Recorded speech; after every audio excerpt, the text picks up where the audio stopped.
ఈ కుర్రోడు ఇప్పుడు నీరసంగా అంటాడు. ఈ ఫుడ్ కూడా ఎంత తిన్నా మనిషి 2-3 సార్లు 4 సార్లు రోజుకి 5 సార్లు ఫుడ్ తినేసరి ఇది ఒంటు పట్టదు. ఇలాంటి వాడికి ఏంటంటే ఇది ఒక వ్యాధి లక్షణాలే. ఇది వాతావరణ సంబంధం, గర్భపాతకు సంబంధించిన వ్యాధి లక్షణాలు.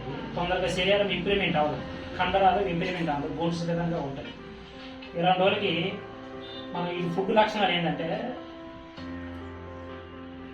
మన నీరుగడ్డ, ఎల్లుల్లి, మన నీరుల్లి అంటారు, ఉల్లిగడ్డ, ప్యాజ్, దాన్ని మినపగుళ్ళు 1 కేజీ తీసుకొని 2 కేజీలు ఆనియన్ తీసుకొని దాన్ని మిక్సీ పట్టేసిన తర్వాత రసాన్ని మొత్తం తీసిన తర్వాత ఈ మినపగుళ్ళు దాంట్లో నానబెట్టాలి.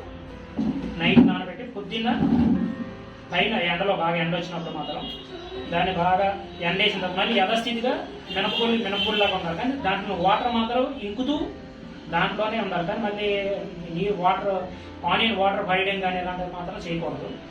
నానబెట్టి సపోజ్ గిన్నెలోనూ మినపగుళ్ళు వేసుకుని దాంట్లో వాటర్ వేస్తాం.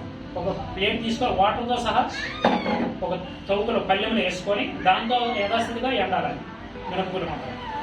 ఎండిన తర్వాత మళ్ళీ పొడి తీసుకొని ఆవు పాలలో మాత్రం పాయసంగా డైలీ మన అమ్మలు ఏ విధంగా చేసుకుంటాం, రాగి సాగు ఎలా చేసుకుంటామో ఆ విధంగా చేసుకుని దాంట్లో కొంచెం ఆవు పాలతో మాత్రమే చేసుకోండి.